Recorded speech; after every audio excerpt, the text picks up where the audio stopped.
more videos out there. So I have some clients that have missed out on a few homes, unfortunately. Just a quick recap, they didn't have all their ducks in a row, they didn't have their finances set up, and that hurt us early on. The good news is they are cash buyers, so in this market that helps a ton, and that's what we're doing. So kind of the quick recap of this video, and I'll try to keep it short. You really got to craft an offer. It really helps to know the other agent that you're working with.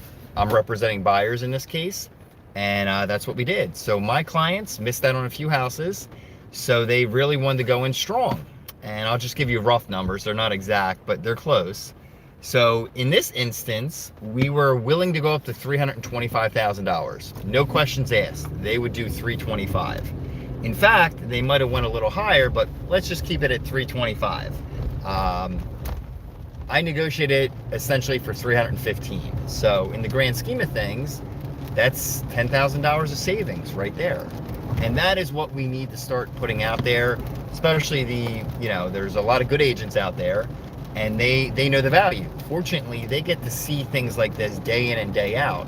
And for the normal home buyer, home seller, they're only doing it, once a decade.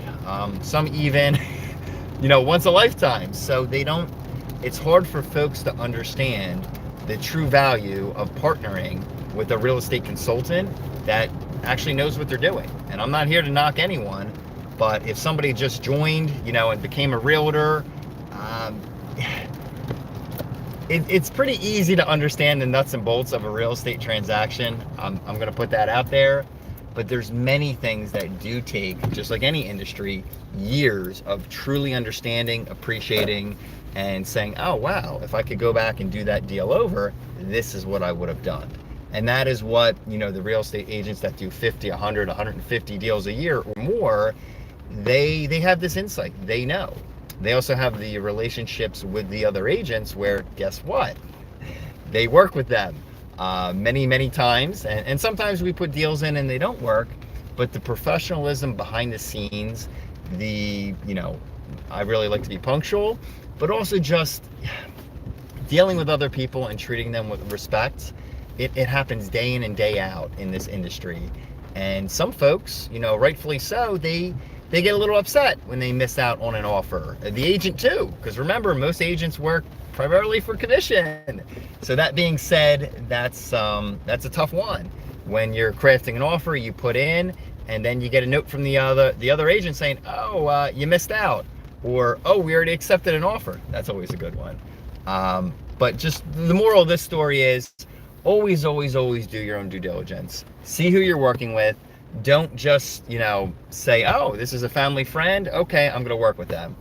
Or my aunt has her license, I guess I'm going to work with her. And I'm not calling out names.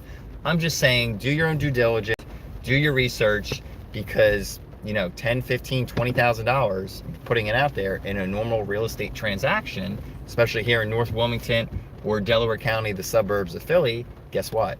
That's not impossible to save. So when people are looking at their commission and it's a few dollars one way or another, or a few percentage points, let's just say one, it really folks need to look at the bottom line and see those numbers. So just wanted to share, do your due diligence, see who's out there. It doesn't hurt to interview, and that's it, everyone. Take care.